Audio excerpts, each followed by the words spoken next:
A história da vida de Jesus é uma cópia da mitologia de Horus. Conspirações falsolendas urbanas. 20 de dezembro de 2017. Atualizado, 21 de março de 2018. Por Gilmar Lopes. É verdade que a história de Jesus Cristo foi copiada da mitologia egípcia que conta a história do deus Horus. Jesus é um plágio. Há muitos anos, sempre próximo ao Natal, circula pela web um comparativo alegando que os principais fatos narrados a respeito da vida de Jesus Cristo seriam iguais às passagens de deuses anteriores ao cristianismo, como as da vida de Horus. De acordo com o comparativo, o deus da mitologia egípcia Horus teria servido de inspiração para a criação da história de Cristo, milhares de anos depois, mas será que isso é verdade? Publicidade. Para descobrir, vamos analisar esses tópicos agora. Imagem que circula pela web mostra semelhanças entre Horus e Cristo. Será verdade? Verdade ou mentira? Dentre as várias versões que se espalharam por aí, escolhemos essa, que enumeramos a seguir. Horus. História escrita há mais de 5.000 anos. Nascido da Virgem Ísis. No dia 25 de dezembro. Uma estrela guiou 3 sábios até o local onde ele estava. Foi ao Egito para escapar da fúria de Tifon. Batizado quando tinha 30 anos por Anupo Batizador. Teve 12 discípulos. Fez milagres e andou sobre as águas. Ressuscitou El-Azuru dos mortos. Alguns de seus títulos: a verdade, a luz, o caminho, o bom pastor, a luz, caminho, o bom pastor, o Messias, luz no mundo, estrela da manhã. Foi crucificado, enterrado e ressuscitou. Uma história escrita há mais de 5.000 anos. A mitologia de Horus data de cerca de 4.400 anos antes da Era Comum e surgiu no Egito. Os egípcios tentaram estabelecer um sistema de deuses incluindo-os em tríades, ou grupos de 9 deuses. No caso de Horus, temos Seb, Shu, Osíris, Ísis, Sete, Neftis, Nut, Tefnut e Horus. Horus é a segunda pessoa da divina família egípcia, composta por Osíris, o pai, Horus, o filho e Ísis, a mãe. De acordo com uma lenda difundida no Antigo Egito, Horus foi concebido por Ísis, quando Osíris, seu pai, já estava morto. 2 Horus nasceu de uma virgem. Publicidade. Falso. A mãe de Horus não era virgem.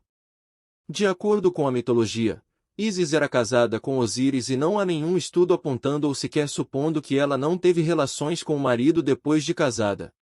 A história conta que Sete havia matado e desmembrado Osíris e Ísis reconstruiu o corpo do marido, tendo relações íntimas com ele. Algumas versões afirmam que Ísis usou um pênis feito à mão por não ter encontrado essa parte do corpo do falecido.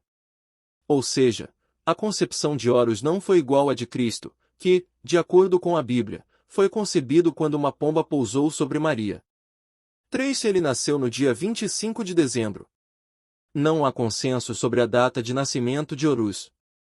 A teoria mais aceita é a de que Horus teria nascido durante o mês de Coiac, outubro ou novembro. Só que há pelo menos 3 datas assinaladas como a que seria o nascimento dessa divindade egípcia e uma delas é 25 de dezembro, uma teoria pouco aceita, sabendo-se que o calendário egípcio era muito diferente do calendário gregoriano. No entanto, mesmo que ele tivesse nascido bem no Natal, não há em nenhum documento, tampouco, na Bíblia, a respeito de Jesus Cristo ter nascido no dia 25 de dezembro. A ideia de celebrar a Natividade em 25 de dezembro foi sugerida no início do século IV, como parte de um movimento da Igreja para tentar diminuir as festividades de uma religião pagã rival, o mitraísmo, que ameaçava a existência do cristianismo. 4 Uma estrela guiou 3 sábios. Algumas versões afirmam que Horus, assim como Jesus, teria nascido em uma manjedoura.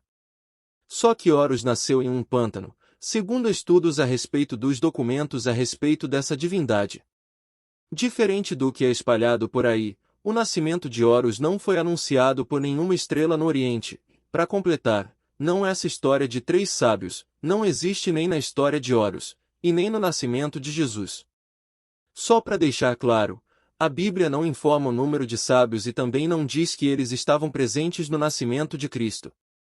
Os 3 sábios, que posteriormente viraram 3 reis magos, segundo a Bíblia, não chegaram a ver Jesus na manjedoura. Crescemos com essa ideia talvez por causa dos presépios, que em sua maioria colocam as imagens dos 3 visitantes ao lado do menino Jesus na manjedoura. Segundo o Evangelho, a estrela os guiou até o rei Herodes, que afirmou não saber o paradeiro do menino. Os 3 reis magos sempre são representados em presépios, mas eles não chegaram a ver Jesus na manjedoura. Foto, reprodução. 5 foi ao Egito para escapar da fúria de Tifon. De acordo com o livro Osíris, Deus do Egito, de Marcelo Hipólito, Horus nunca chegou a sair do Egito, até porque lá seria o seu país natal. Não encontramos nenhuma referência sobre essa alegada fuga. O que se sabe é que Horus teria fugido de Sete, mas tentou se esconder no rio Nilo, que fica no próprio Egito. 6 foi batizado quando tinha 30 anos por Anupo Batizador. Não há nenhuma passagem a respeito de Anupo Batizador na história de Horus e, além disso, não havia o costume do batismo nas águas no Egito Antigo. Um tipo de batismo, herdado dos sumerianos, era um ritual dedicado à deusa Ísis. Era representado com uma pomba branca, Parocá, ou alma do seu filho Horus, que reencarnava no novo rei do Egito. Um ritual próximo ao batismo cristão era feito com uma pomba sobre a cabeça do próximo rei. 7 Horus teve 12 discípulos. De acordo com a mitologia, Horus teve 4 discípulos, chamados de Eru-Shinsu. Também encontramos referências sobre 16 seguidores de Horus e de outro grupo de seguidores chamados de ferreiros, ou Mesnui. Eles teriam se juntado a Horus em batalha, porém nunca são numerados. 8 fez milagres e andou sobre as águas. Como toda divindade que se preza, Horus fez milagres, mas não há histórias sobre ele ter andado sobre as águas. Inclusive, conta-se que ele foi jogado nas águas, mas não há nada sobre ele caminhar sobre ela. 9 ressuscitou Euazuru dos mortos. Em algumas versões, Euazuru vira Osíris, numa tentativa de afirmar que Horus teria trazido o pai de volta à vida. Em outras versões, Euazuru vira Euazarus, convenientemente numa clara tentativa de se assemelhar a Lázaros, ressuscitado por Cristo de acordo com os evangelhos. Acontece que não há nenhuma passagem na mitologia de Horus afirmando que ele teria ressuscitado alguém e muito menos Euazuru, cujo nome, e suas variantes, sequer fazem parte da mitologia do Egito Antigo. 10 Horus teve algum desses títulos. Não há passagens afirmando que Horus era também chamado de a verdade, a luz, o caminho, o bom pastor, a luz, caminho, o bom pastor, o Messias, luz no mundo, estrela da manhã. O deus egípcio era chamado de Grande Deus, comandante dos poderes, e vingador do seu pai. O termo Messias vem de Mashiach, o ungido, e é um termo hebreu, não egípcio. 11 foi crucificado, enterrado e ressuscitou. A pena de crucificação como execução de criminosos é uma invenção persa e cartaginesa, muitos milênios depois da criação da mitologia egípcia. Portanto, Horus nunca foi crucificado. A história não oficial, mas é a única sobre a sua morte, afirma que ele foi desmembrado e que seus pedaços foram jogados na água, sendo pescado um tempo depois por um crocodilo a pedido de Ísis. Conclusão. Embora muitos textos que circulam pela web afirmarem que a história de Jesus Cristo tenha sido copiada da mitologia egípcia de Horus, grande parte dos comparativos entre essas histórias é inventada.